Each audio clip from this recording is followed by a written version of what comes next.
Sa'id godhuu ka danda'u Sumayyaa wajjin araaramuu yoo barbaade akka kana fuulaan inni deemee dubbisee hin ta'u.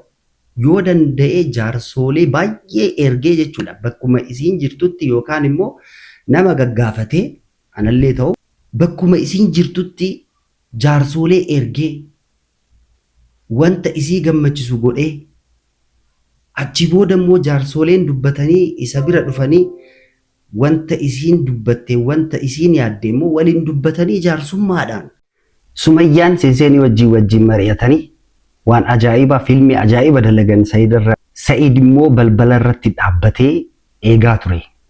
Assalaamu alaykum wa rahmatullahi wa barakatuh. Asham ordoftootaa fi kabajamtoota maamtiyoof akkam jirtu nagaa jirtu daawwattoota teenya bakkuma jirtanitti nagaan keessan fayyaan keessan hawaayatu daawwattoota maamtiyoof Sumayyaan miidhaa irratti ga'ee jira. Maalinni miidhaan ka ga'e maal taatee kan jedhu san isiniif himaa haga xumuraan hojjetura. Subscribe like godhu keessan hin dagatinaa like godha. Namni sagandii muraasatti jechuudha waan baay'ee godhuu hin danda'a. Tokkoffaan Sa'id irraa fagaatu isiin bareedaadha. Lammaffaan immoo akkanatti fagaatuun hin ta'u. Jalaa fagaachuun jechuudha. Sa'id irraa haga yoom irraa dheessiti. Akkanan ta'u. Onneen isiin beeksisaa akka isa jaalattu isallee arguu hin barbaaddi. Garuu waan Sa'id irraa barbaaddu dubbattee jirti. Amma viidiyoo gallakkistee san irratti Sa'id irraa waan isiin eeydu dubbattee jirti. Kanammoo Sa'id sirritti qoree sirritti ilaalee sirreessuu qaba jechuudha. Yoo kana sirreesse Sumayyaan gara isaa deebi'uu ishee hinaafu jechuudha. Maal isiin dubbattee awwala viidiyoo laalla. Seenseenii Sa'idን አውሪልኝ ብያት ወጣች ማለት ነው። ስትወጣ ካት ተደርጎ ነው ወጣ Sa'idን ስታናገረው ቢሮ ምናምን ማለት ነው። ቢሮ ይሁን የት እንደተቀመጠ አላቅም ያወራችሁ ነበር። ስለዚህ እኔ ምን ማድረግ ነበርብኝ ከሰይድ ጋር ፍለፊት ተጋፍጨ እዛ ጋር እየሰማችሁት ከሆነ ልጆችን የማሳየት ግዴታሽ ነው ምናምን እያለ በጣም እየዛተ ነበር ማለት ነው። እኔና ሰይድ ከዚህ በኋላ አብረን ብንመለስ ሰላም ኑሮ እንደማይኖርና አቃለው። ምክንያቱም ብዙ አጃቢ ያለው በጣም በሴቶች ተከቦ ነው ያለው አዳማ ውስጥ በቃ በግራም በቀኝም ተከቦ ነው ያለው። በነገራችን ከዚህ ሁላ ሴት ውስጥ ገብቼ እኔ ሰይድን ምሻማበት ምንም አይነት ምክንያት የለኝም። እንዴ ምን እዚህን ያክል ምንም እንትን የለኝም። እሱ ገና ልክ የልጆች አባት ሆነ እንጂ ሌላ ምንም የተለየ ነገር የለውም። ስለዚህ እኔ ከሱ ጋር አልሻማም አንድ ላይ ሄጄ ማለት ነው። ስለዚህ በፊት ለፊት ቢያገኘኝ የሆነ ነገር እንደሚያደርገኝ ስለማውቅ ራሴን ማስመለጥ ነበረብኝ። ስለዚህ ምን አደረግን መሰላችሁ? በመስኮት እኔና ልጅቷ በመስኮት ዘለልን ማለት ነው። ልክ እንደ ህንድ ፊልም በመስኮት ዘለልን። እኔ እንክትክቴ ወጣ። ልጅቷ ግን ደህና ናት፣ ምንም አልሆናችም። በመስኮት ላይ ስላችሁ ከፎቅ አይደለም እንትኑ ምድር ነው፣ ቢሮአቸው ምድር ነው ማለት ነው። ምድር ሆኖ ይከፍ ያለ የለም፣ የተወሰነ ከፍ ያለ ነው እና መስኮቱን ከፈትንና አንድ ቦታ እንደውም እንደዚህ ስንከፍተው እንደዚህ ከፈትንና ልጅቷን መጀመሪያ ልጅቷን ወረደች። ልጅቷ ፍላጫማ ነበር የለበሰችው፣ ምንም አልሆነችም። ካሜራዎቹን እቃዎቹ ምናምን አቀበልኳት። ሱመያ አዲስ ደግሞ ታኮ ጫማ ለብሼ ከከፍታ ላይ መዝለል ራሴን እንደምን እንዳሰብኩት አላቅም። በርግጥ ታኮ ጫማ በጣም ከፍታ የለውም፣ በጣም ሂል አይደለም፣ ግን ኖርማል የሚባል ነው። ግን ሰባበረኝ። ከመስኮት ላይ ስዘል ጫማው ማውለቅ ነበረብኝ። ከመስኮት ላይ ስዘል እንዴት በቃ ማለት እንክት ነው ያልኩት። እኔ እንደውም በቃ በድንጋጤ እንደውም ሄድኩ ልጅቷ ደግፋይ ማለት ነው። ዋን Sa'id irraa barbaaddu irra caalaa jechuudha. Irra deddeebitee hin dubbatti waa'ee kana. Maaliif Sa'idiif kana galuu dide? Waan isiin dubbattu irra deddeebitee dubbattiini. Inni dubartoota wajjin waliin fiiga achi fiigaa malee waa'ee kiyyaa itti laalamuu jechuu isiiti. Nalaaluu didee maaliif nallaalle? Waa'ee kiyyaa miti ka yaadu inni dubartoota wajjin achi fiigaa malee waa'ee kiyyaa takkallee yaadeen beeku. Takkallee waa'ee kiyya dubbachuullee hin barbaadu. Amma akkam godhee isa bira dhiyaadhee akkamitti sirreessee isa wajjin itti fufaa jedhaa jirti. waan inni balleessaa jiru itti mul'atu, waan inni hojjetu itti mul'atu maal godhuuree jedhaa jirti. Isinillee dhugaa qabdi. Anillee dubbadhe. Waan inni godhaa jiru sirreessuu qabaa. Waa'ee Sumayyaa irra caalaa sirreessuu qabaa. Akkuma argitanitti imaanillee waan hin taane goote. Inni aarii keessa ibiddarra ibidda goote Sa'iid aarsiti.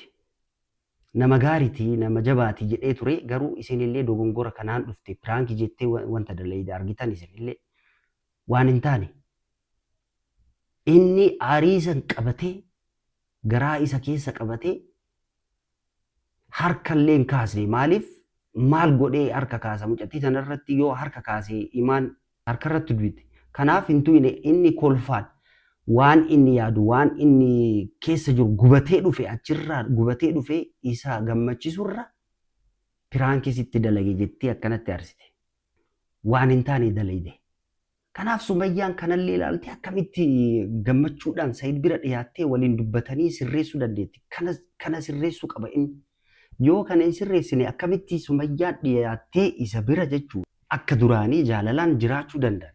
Akka salphatti biiroo keessa argee hin sirreessine yookaan immoo sirreessine achumatti sirraa'ee achumatti dubbatanii wal arganii turanii. Kanaaf waliin dubbatanii wanta jiru sirreessanii achumatti fixuu wanta ulfaat jira.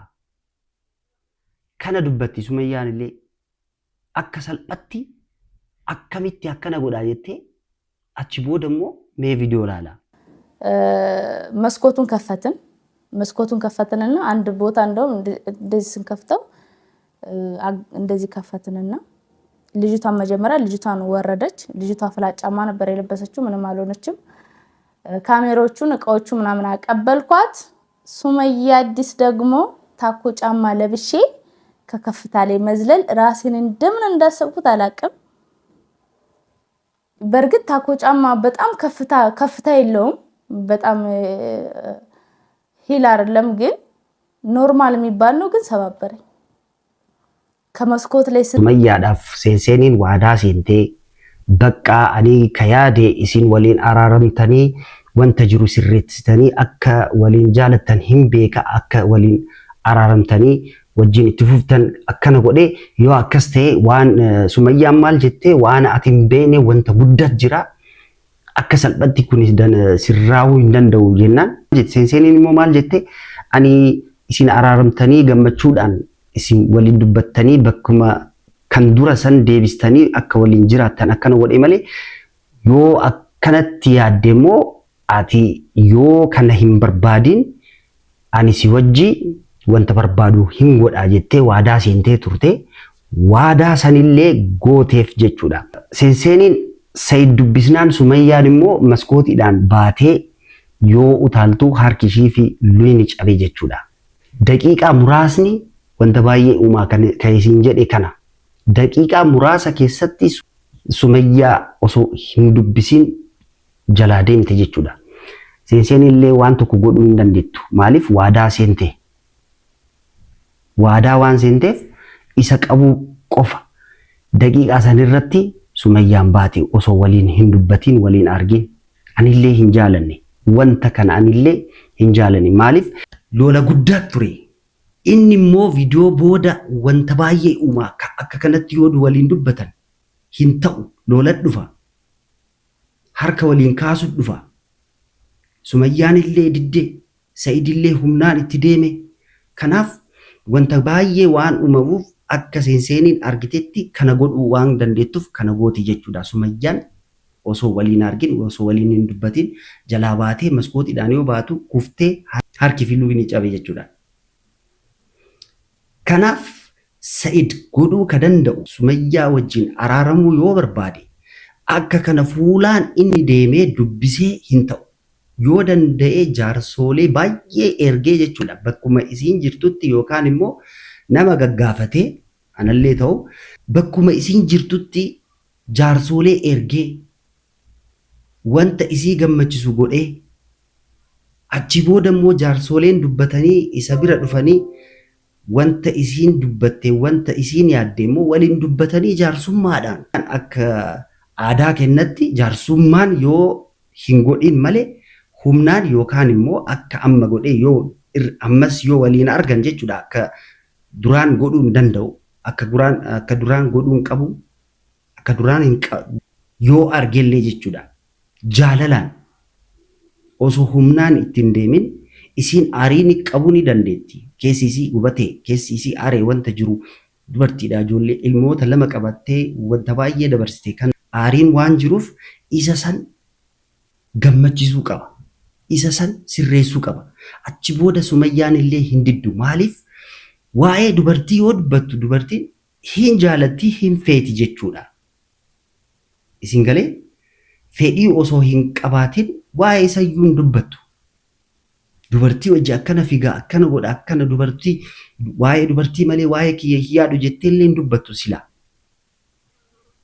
Keessi isii waan jaalaltii waan jirtuuf isatti himaa jirti. Said akka sirreessu gorsaa jirti. Yoo isa sirreesse isa bira hin deemaa jechuu isiiti. Silaa Said qabbanaa'uu qabaa. Kana hin goone inni osoo kana godhee Sumayyallee hin dhabuu ture. Ammallee yoo arguu barbaadde qabbanooftee waa'ee isii atillee aaruu ni dandeetta. Garuu aarii kee akka imaanitti dubbiste san aarii qabattee yoo piraankii akkanasitti daleetu osoo harka hin kaasin kolfaan akka dabarsitee sanitti Sumayyaa biras akkana godhuu qabda. Kana isiniif himuu barbaade. Nagaanaaf ta'a.